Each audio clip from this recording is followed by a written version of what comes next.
Allora, ultimo capitolo, affrontiamo questo della liberalizzazione e le conseguenti aperture festive, che non vi vedono come piccolo commercio felicissimi, insomma. Qui c'è stato un provvedimento del governo Monti nel 2012 sostanzialmente, che ha regalato alla grande distribuzione una quota di mercato enorme, che è quella degli orari di apertura. Perché una quota di mercato? Perché è evidente che nel momento in cui si fa un provvedimento unico in Europa, occorre sottolinearlo, unico in Europa, in cui si toglie qualsiasi regola, ripeto, qualsiasi regola si toglie, non è che si liberalizzi, ma si toglie qualsiasi regola nel mercato del commercio al dettaglio, beh, si regala una quota di mercato consistente a quello che è più forte. E quello più forte è la grande distribuzione, sono i grandi capitali finanziari. Questo è quello che è stato fatto con il provvedimento, credo, del governo Monti nel 2012.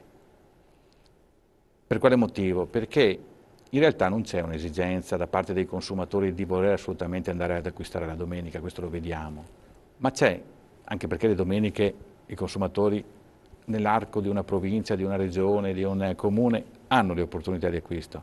Mai è stato sempre completamente chiuso in tutto il territorio di una provincia, per esempio Padova, neanche prima della legge Monti.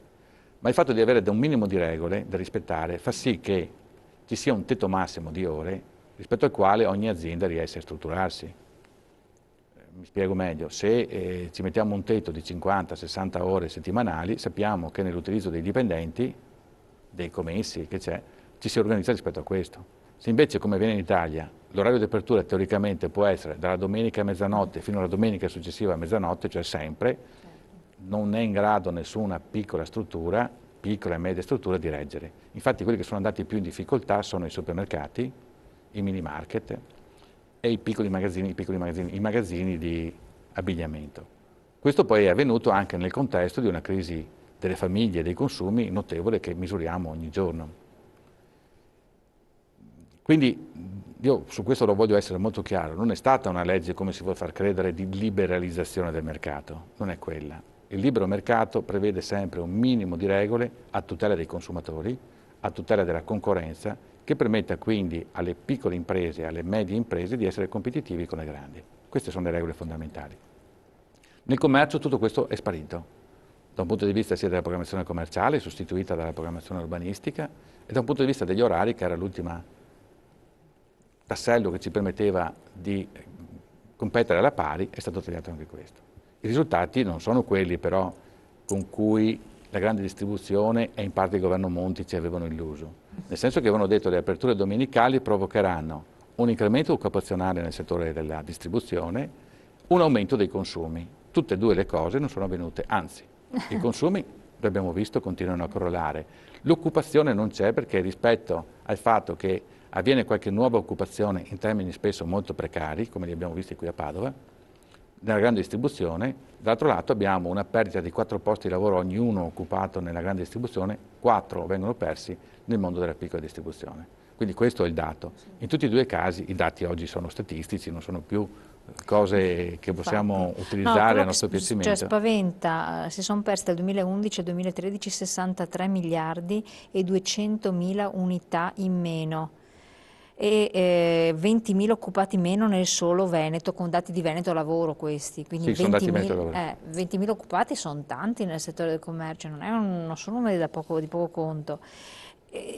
Ma questo vuol dire che la classe politica è più sensibile alle istanze che vengono dalle grandi multinazionali della GDO, quant'altro rispetto ai piccoli, che i piccoli comunque, che sia piccola impresa, piccolo commercio, non ha più nessun valore, deve cambiare strada, cioè che messaggi stanno arrivando secondo Ma lei? io ho l'impressione che più che essere più attenti a questo o l'altro sia miopia, perché si è presentato questo provvedimento all'interno di un provvedimento, questo che deregolamentava gli orari dei negozi, all'interno di un provvedimento che si chiamava Salva Italia, mi sembra una cosa di questo tipo, o Sviluppo Italia, una cosa di questo tipo.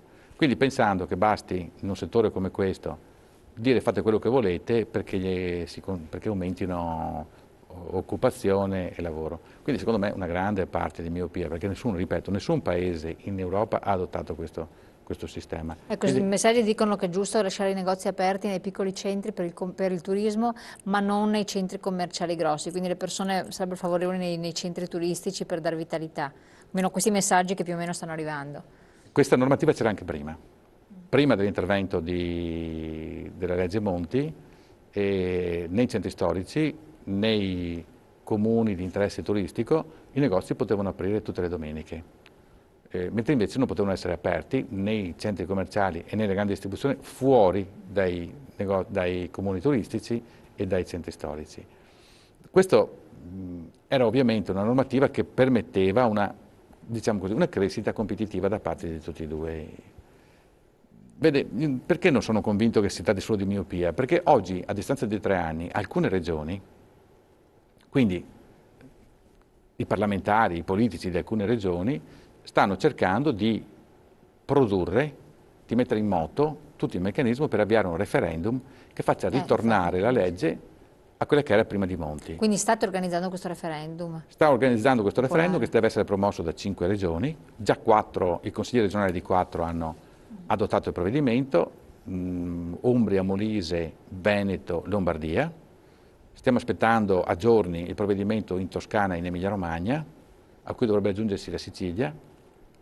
E credo che nel giro quindi prima della fine del 2014 sarà operativo la richiesta di referendum per ritornare, ripeto, per ritornare alla situazione precedente. Quindi non alla chiusura come qualcuno vuole far credere dei negozi nei giorni festivi, non è questo, ma bensì alla riorganizzazione e al potere decisionale in termini di orari a favore delle regioni e dei comuni. Questo è quello che avviene.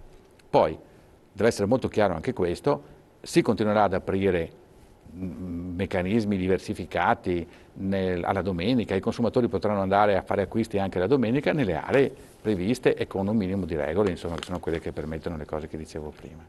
Però mi sembra che questo dimostri, è quello che diceva lei prima, dimostri che nel momento in cui si è fatto quel provvedimento lo si è fatto sulla spinta non si capisce di che cosa e che oggi ci sia anche altrettanta miopia nel cercare di riuscire a trovare una soluzione. I parlamentari di queste regioni sono andati avanti a testa bassa e mi sembra che abbiano le idee chiare. Quindi avete supporto della politica certo, locale. ma saranno loro che poi faranno. Noi, vede, questa cosa siamo contenti perché il fatto che noi abbiamo raccolto circa 150.000 firme l'anno scorso per presentare una legge di iniziativa popolare che ha obbligato i partiti, il Parlamento a discutere di questa e che oggi una serie di regioni ci seguono su questa cosa, ci dà una certa soddisfazione, vuol dire che evidentemente ci stanno ascoltando. E quello che impressiona, ed è per questo che parlo di miopia, è il fatto che in questo momento ci sia all'interno della Commissione una discussione che fa assolutamente da ridere rispetto a quelle che sono le proposte che noi stiamo facendo. Si cerca di rispondere a quello che è un movimento non solo dei commercianti, non solo della Confesercenti, dei commercianti, ma che ha coinvolto addirittura la Curia, che ha coinvolto addirittura tutta quanta l'organizzazione dei vescovi, la CEI a livello nazionale, proprio per alcuni temi che sono i temi della socialità, i temi della famiglia, no? nella giorni di festività, e che si cerchi di rispondere a questi dicendo vabbè, allora decidiamo che si chiude 6 festività all'anno e si fa un elenco di queste festività con l'obbligo di chiusura. Si arriva fino a 12, però le 6 vabbè, insomma, un meccanismo. Festività, poi non domenica, stiamo parlando di festività. Sì, è la stessa cosa, cioè sono pochissime, cioè nel senso che non ha senso, non è questo il tema non è quello di chiudere 6 o 12 festività, il senso è quello di ritornare ad avere un minimo di regole sugli orari e che ogni territorio, perché altrimenti non si capisce. Siete libero di decidere in base alla Siete libero di situazione, decidere, esatto, certo. in base a questo, in base alle proprie. Abano non ha le stesse necessità di consumo di Vescovana. Assolutamente, No, non è che il turismo sono cose turistiche diverse. Cioè, se da un lato mi sembra negativo che i negozi di Abano chiudano la domenica, dall'altro lato l'apertura domenicale in qualche altro comune della provincia, che non sia turistico, è inverosimile. È inverosimile, è inutile. Assolutamente, chiarissimo.